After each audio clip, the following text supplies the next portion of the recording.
Minggu lalu media sosial dipenuhi sama Ghibli Style, hasil generate from AI. Banyak di antara kita yang santuy aja ngikutin tren ini, tapi banyak juga yang kontra. Bahkan saking ramainya tren ini, sampai Lord Timothy Ronald juga turun tangan. Gak usah munafik jadi manusia ya. Jadi intinya bikin Ghibli Style pakai AI apakah salah? Atau justru kemajuan teknologi? Buat teman-teman yang kemarin ikutan tren Ghibli AI ini, Mimin tahu tren ini cuma buat have fun, lucu-lucuan, dan gak buat serius. Nah, masalahnya adalah beberapa dari kita juga ada yang sudah belajar, atau menekuni, atau memahami ilustrasi dan bidang terkait, yang bisa disimpulin kalau ngebuat style ilustrasi sendiri itu enggak gampang. Jadi dengan kita generate gambar AI walau buat lucu-lucuan aja, secara nggak langsung kita juga kurang menghargai studio Ghibli yang sudah puluhan tahun mendevelop style karakternya hingga seperti sekarang ini. Makanya dari logika ini sebagian netizen kontra dan beberapa influencer sudah menarik tutorial from Ghibli style ini. Bahkan sampai direktor atau sutradara One Piece ikut berkomentar. Ya tentu sebagian dari kita masih asing dengan anime seperti One Piece atau bahkan cerita yang magis dari studio Ghibli. Makanya kita seakan nge-skip proses yang panjang dari penciptaan style karakter ini. Sebenarnya kita tidak bisa langsung menyalahkan teman-teman kita yang bikin Ghibli Style AI ini, karena ya namanya tren semua pada ikutan tanpa tahu latar belakang proses dibalik pembuatan karakter Ghibli. Tapi pada poin yang satu ini benar-benar nggak ada pembenaran dan sudah pasti salah, yaitu mengkomersilkan Ghibli AI yang hanya dengan modal ngetik mereka dapat cuan. Itu sudah pasti salah. Studio Ghibli adalah perusahaan animasi yang sangat besar dan sudah pasti mereka punya hak cipta. Yang intinya itu kita nggak bisa mengkomersilkan karya mereka kalau nggak ada izin dari mereka. Kalau kita lihat Taira Laats yang berkolaborasi dengan One Piece atau Tomoro Kavi dengan Jujutsu Kaisen, mereka tentu punya izin resmi dari studio atau kreator animenya. Tapi emang banyak juga orang-orang yang ngejual produk tidak resmi dari suatu anime atau ilustrasi lain, termasuk mereka yang modal ngetik doang ini. Memang ini masih ranah abu-abu, dimana banyak variabel kenapa bisnis ini masih laris. Yang intinya selama pasar mereka berbeda dari pihak yang ori, mereka mungkin nggak akan dituntut. Ada kasus yang berbeda lagi kalau kita ngomongin tentang hak cipta karakter. Misal karakter Mickey Mouse dari film pendek tahun 1928, Steamboat Willie.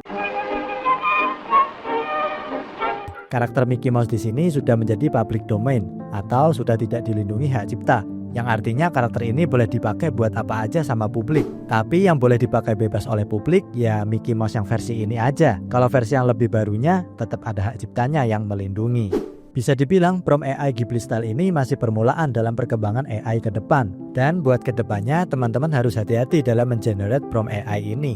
Karena bisa aja kita terkena hak cipta.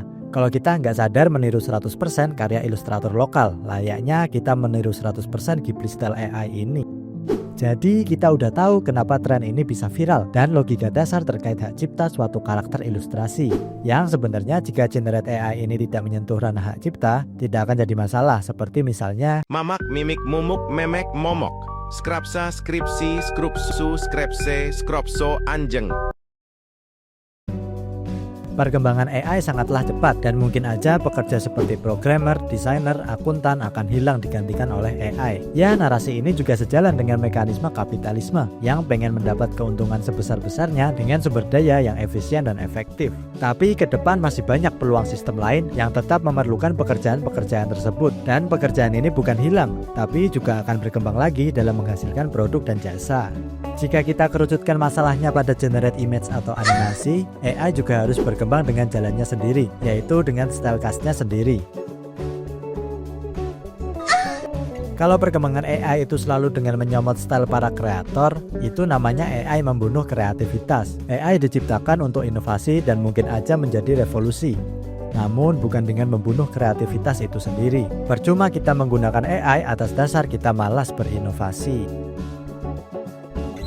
Jadi tadi adalah penjabaran argumen terkait perkembangan AI spesifik di generate gambar dan animasi. Intinya menggunakan hasil dari AI adalah hak masing-masing untuk pemakaian secara individu beserta konsekuensinya. Namun untuk mengkomersilkan AI seperti Ghibli Style dan sejenisnya merupakan hal yang tidak benar dan jelas itu tidak kreatif. Di sisi lain kalau kita beneran fans terhadap karya-karya dari Ghibli enggak hanya dilihat dari karakter yang unik aja, namun juga dari setiap cerita yang diciptakan.